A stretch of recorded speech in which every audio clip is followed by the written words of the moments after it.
Please join me in welcoming Helen Wiles.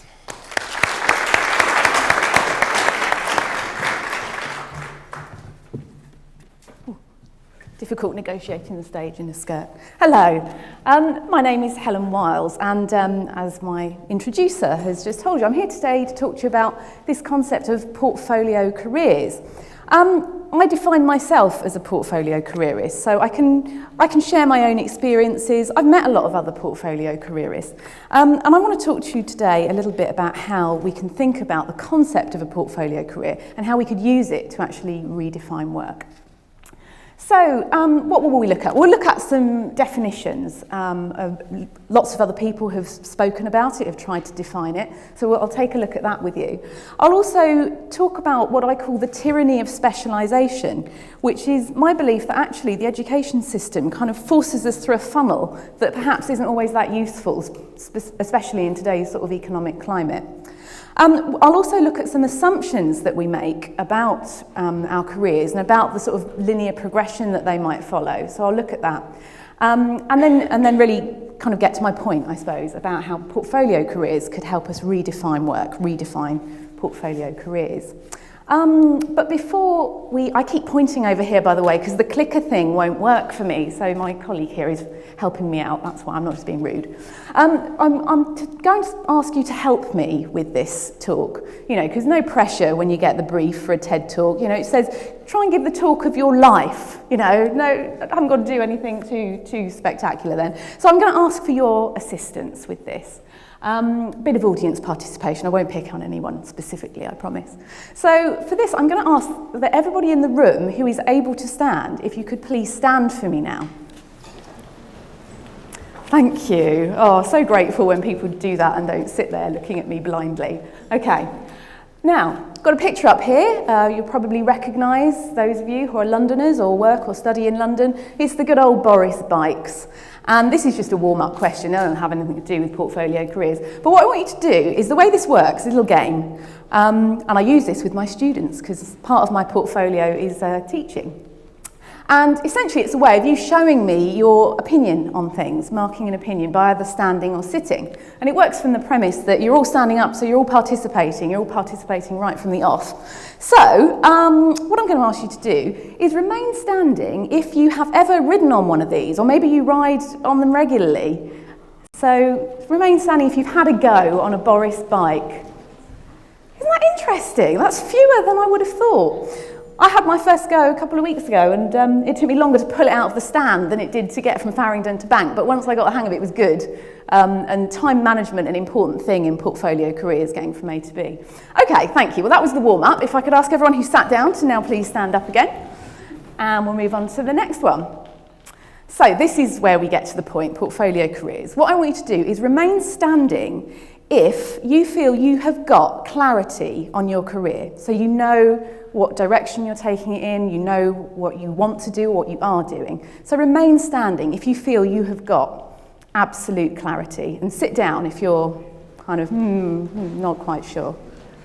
Okay, that's less of a mix than the Boris bikes thing, actually. That's much more 50-50. The Boris bikes, not very many people have had a go. Okay, thank you very much for that. Please take a seat. Okay, so what has this got to do with what I'm here to talk to you about today? Well, I'm here to say that for those of you, whether you were sitting or standing when I asked you that question about whether or not you've got clarity on your careers, that actually there's an alternative way of thinking about it and really questioning this assumption that do we need to have clarity? Is it okay not to? So let's make a start then by thinking about some definitions of portfolio careers. Lots of people have written about it, spoken about it, tried to define it. I met the author of this book in the corner here, and What Do You Do? Because he noticed my blog about portfolio careers, and he's really interested in talking to people who have portfolio careers.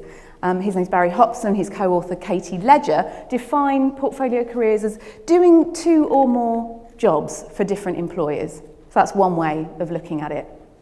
Marianne Cantwell, another blogger on this subject, talks about this concept of free-range humans. She says we should live life on our own terms, make careers work in the way we want them to work. Ian Saunders is another author who's written books around this sort of topic. His book Juggle talks about how actually we're very able to multitask, so we don't have to do one thing. So essentially then, a portfolio career, it's an eclectic mix of lots of different types of employment experiences, not necessarily all in the same field, although they might be, and certainly not necessarily all with the same employer.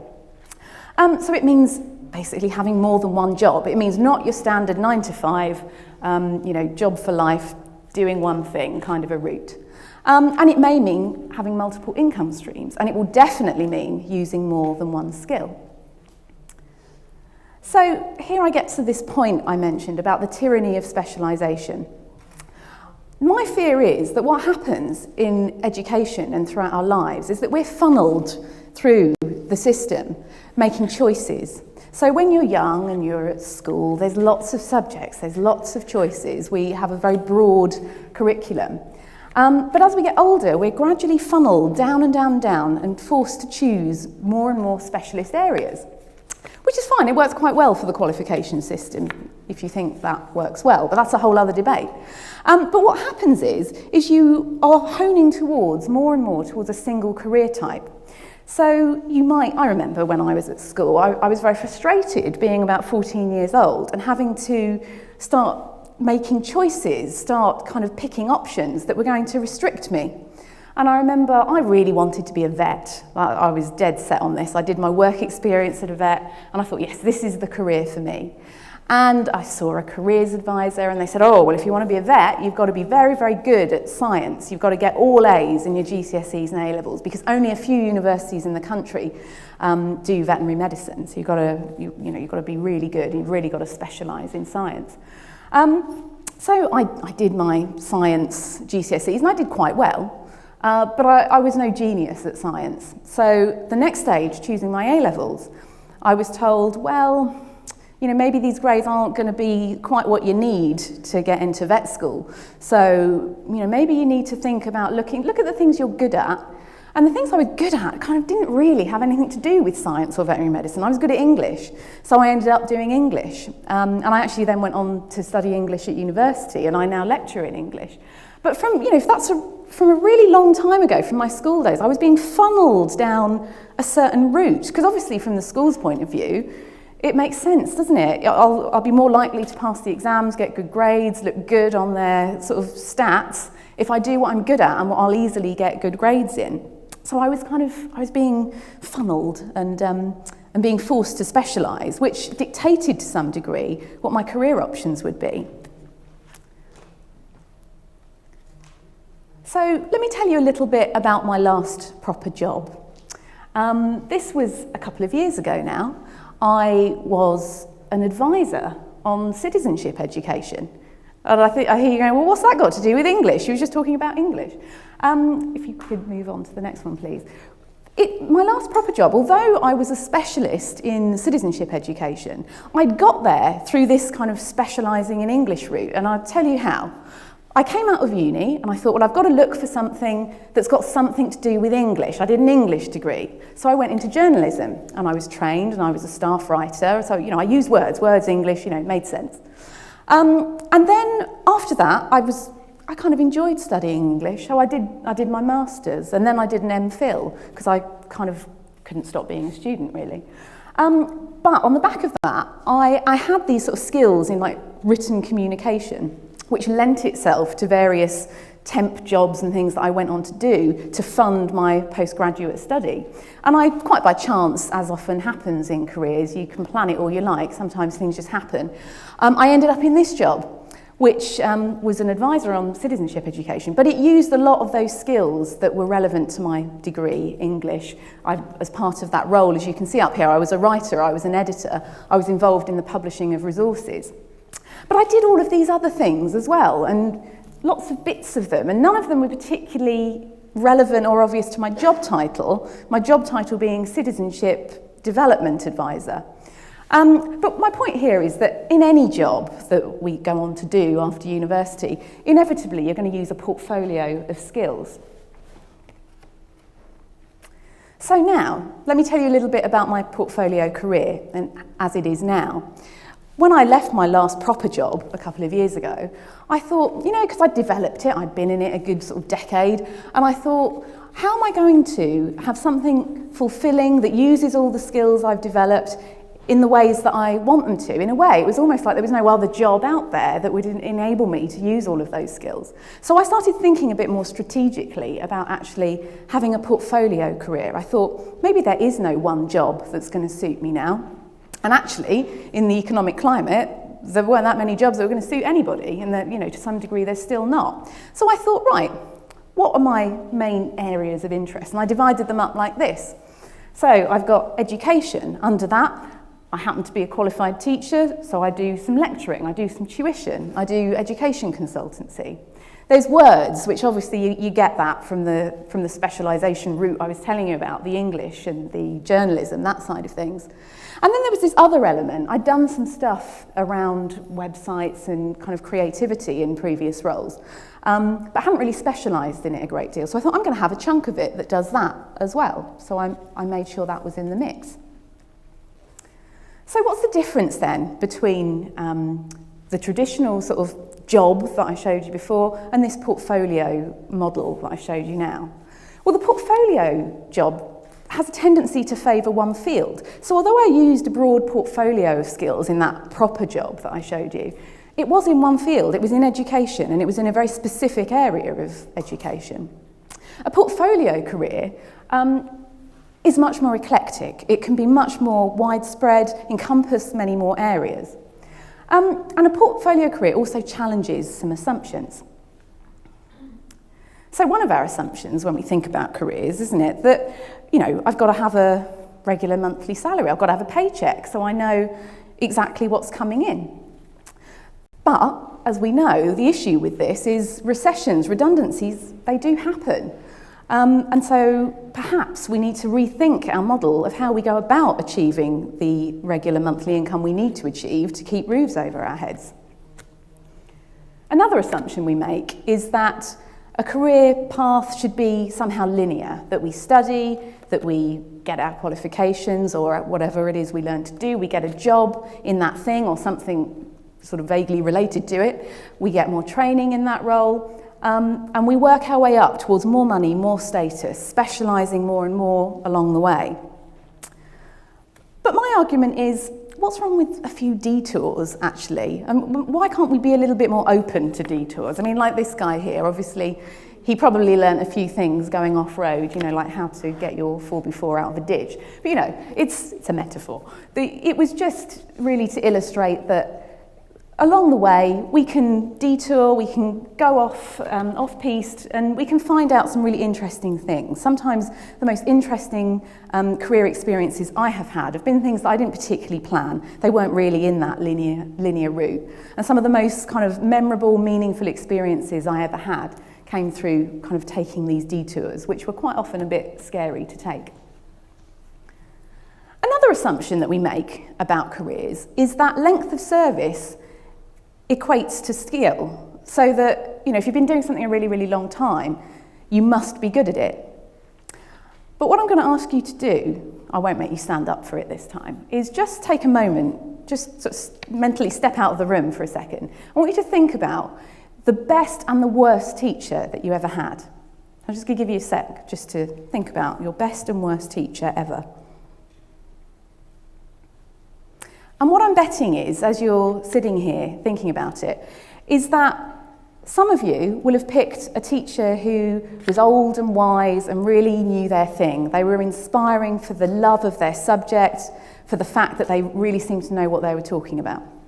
But equally, I bet there are some of you who are thinking about someone who kind of fits the description of being kind of, a bit of an old, crusty academic maybe, but who unfortunately just wasn't that great at communicating their ideas and their subject. So just because they'd been doing it for a really long time didn't necessarily mean they were good at it.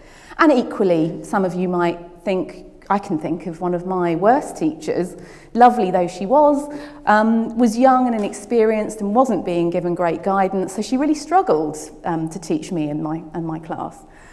Whereas for some of you, I bet you could think of some young teachers who actually were really enthusiastic, inspiring and motivating and had a kind of fresh new approach.